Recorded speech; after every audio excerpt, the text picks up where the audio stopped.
Kumusta mga brad? Yung isa nga po sa mga motor na pinakahinihintay ng mga tao dito sa Pilipinas, finally dumating na ang latest version ng Honda Beat or yung Honda Beat version 3. Wow! Noong hindi pa nga po ito dinala sa Pilipinas, gigil talaga ang mga tao. Kesyo may ipon na daw sila, may pambili na daw sila, at gusto na daw talaga nilang bumili ng Honda Beat na bago. Pero ngayon nga po kung nandito na siya sa Pilipinas, medyo kumambyo yung iba. Kasi nga dahil sa naging issue niya doon sa Indonesia na nabulok nga po yung frame kaya nabali. Kaya tuloy yung excitement ng iba napalitan ng kaba.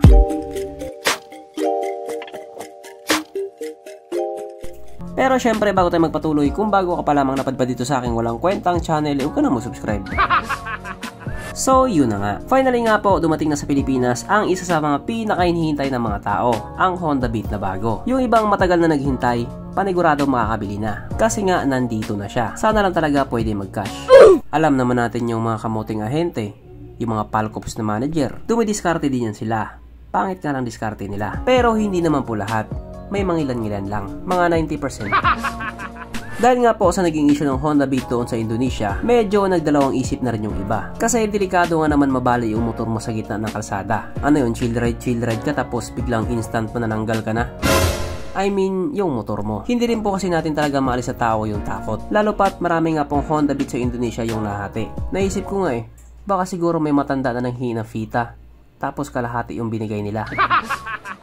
Batang 90s lang makakagets na. Kaya dahil dyan, pag-usapan na naman po natin kung ano nga ba meron sa motor na ito at kung gaano nga ba talaga siya kaganda. So ito nga po ang pinaka-latest na Honda Beat or yung Honda Beat version 3 na mayroong 109.5 cubic centimeter engine displacement, 4-stroke single cylinder, single overhead cam with 2 valves, powered by ESP or Enhanced Smart Power. Nang ibig nga pong sabihin malakas na makina at the same time tipid pa rin sa gasolina. Naka-program fuel injected at ito po ay naka-air cooled pa din. Panis yan sa Honda Click 125. Ang kanyang operation ratio 10.0:1. Pagdating naman po sa kanyang power, ito pa ay merong 8.9 horsepower at 7,500 RPM, 9.3 Nm of torque at 6,000 RPM. Kung doon nga po sa Indonesia, 94 kph lang yung top speed niya. Ngayon nandito na siya sa Pilipinas, panigurado aabot ng 120 kph yan. Syempre, ibang usapan na kapag Pinoy na nakasampa.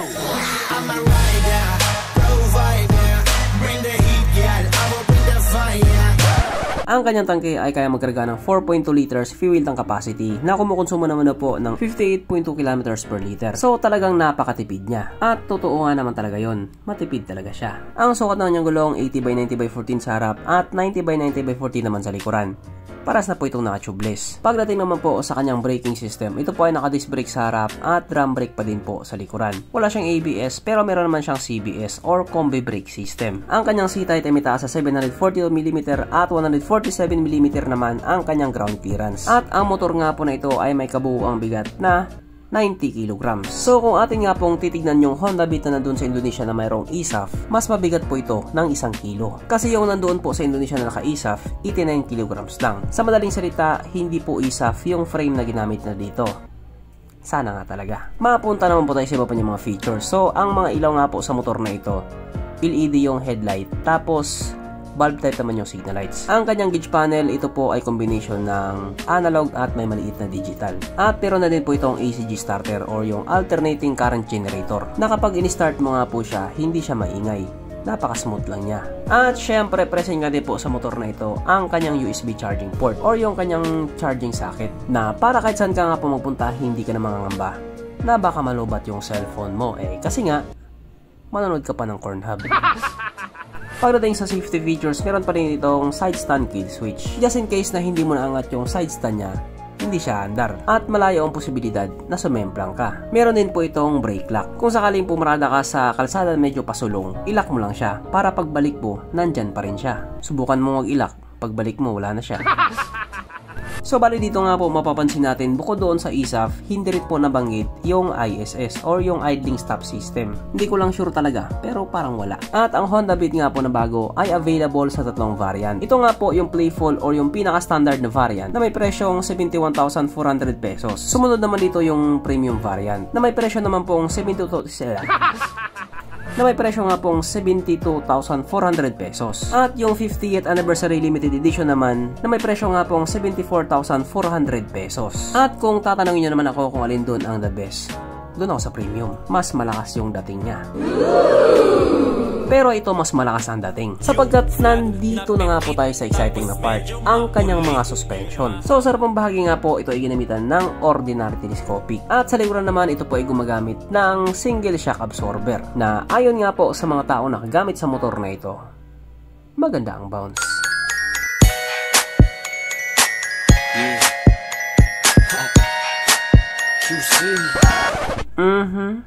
Panigurado. Wala na namang nalungkot. At dahil wala nga po nalungkot, alamin na po natin kung present nga ba sa motor na ito yung tatlong pinaka-importanting features. So, una na nga po dito ang kanyang lagayan ng istalyon at kitang-kita naman mga brad. Meron siyang ganun. Meron siyang lagayan ng istalyon. Pangalawa, meron din po siyang sabitan ng pulutan. At oras na nga po para sa ating Red Horse check. Ang pinaka-importanting feature sa isang motor. At ayon nga po sa aking masusing pag-aanalisa, ang motor na ito ay kayang magkarga ng 2 kahong Red Horse.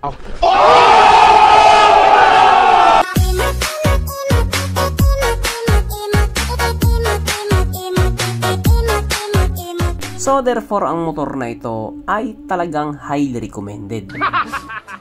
So doon nga po sa mga taong nagbabalak bumili na po kayo para alam namin kung safe nga ba. So hanggang dito na lang muna mga brad. Kung may gusto kong sabihin or gusto kong idagdag doon sa mga sinabi ko, mag-comment ka na lamang sa baba.